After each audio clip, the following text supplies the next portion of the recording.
I am at Little Prince of Oregon this week for the Plants of the Week. And so, Mark, you have a collection of ground covers for us, which is kind of fun. Usually it's just one plant we talk about, so it's a whole bunch. Yeah, so we grow a lot of ground covers at Little Prince, and I want to show you 3 or 4 of my favorites this week, and ones that work really well to cover large spaces. And I love being here. We're in the shipping department, so there's a lot of activity. You can see all the plants that are going to your customers. It's amazing. Yeah, on any given day, we can have thousands of plants going out here to garden centers in Portland, Seattle. Very cool. Yeah. So what do you have for us? So the first are a couple of varieties of Arctostaphylos. So Arctostaphylos uva ursi is very common ground cover. Native. It's a native. So this is emerald carpet, and this is Massachusetts. Massachusetts is theoretically maybe a little bit hardier than emerald carpet, and we sell a lot of this to the East Coast for that reason. Perfect. But they're evergreen, they're somewhat drought tolerant, they are deer resistant, and they cover a large expanse of ground. And a little bit of a flower? Yeah, they have so they bloom in early spring with a white flower that sort of fades to pink, and yeah, very great nice plant.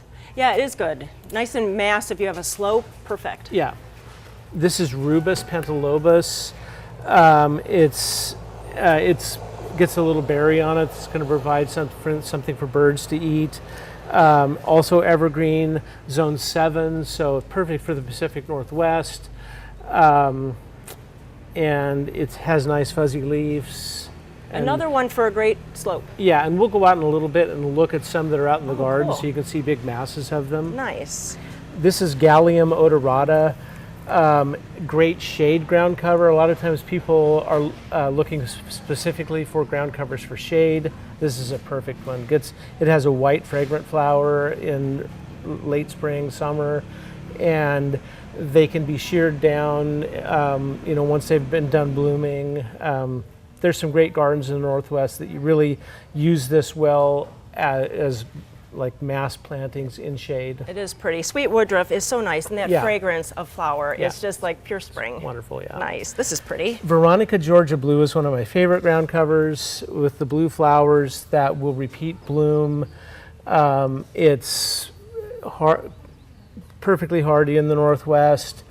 I've seen it blooming probably 10 months out of the year, especially up in the Puget Sound area. Very cool. But anywhere that's got a zone 7 or 8 climate. Nice. It's a wonderful plant. And it'll take a little shade? It'll take a little shade. I'd say morning sun is best for it, but yeah, it's quite flexible. And really, I want to go show those big beds because they're so impressive. So let's go out there. Okay, cool. So Mark, here's this slope filled with the rubus that we just saw in the little plants. So how does it come from this slope to become plants that we buy? Okay, so we need to maintain large stock beds so that we can take cuttings. So we would have our crew come out here and essentially just pull a little tip cutting like this, and it would be stuck in a 72 cell tray in our propagation house, develop roots, and then it becomes a new 4-inch pot. So to establish a bed like this, you would plant the plants kind of on a grid, say 12 to 18 inches apart, to get good coverage quickly. And Rubus is a great plant if your kid's ball goes up in it. Oh, sure. It takes some walking on it. You just walk up into it, and it's not going to hurt the plant at all. And it is. It's bulletproof, so that would be really great. So we're going to go to one more of your planting beds. So let's go over there.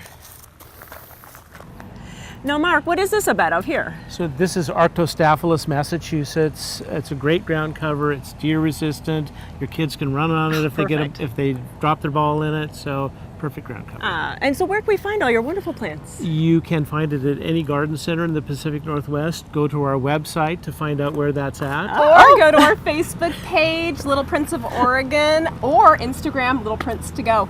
And you have some events on your page too. Yeah, so we have an event coming up here at Little Prince, which is a rare opportunity to visit the nursery itself. So on May 23rd, we are hosting an after-hours event. It's a Hardy Plant Society of Oregon event, but there will be links on our Facebook page. Go there, find out how to register for it, and we look forward to seeing you. So you got all that information. You can come out to Little Prince, or you can go to your local independent garden center to pick up them there. Thanks so much, you guys. You're welcome. Thank you.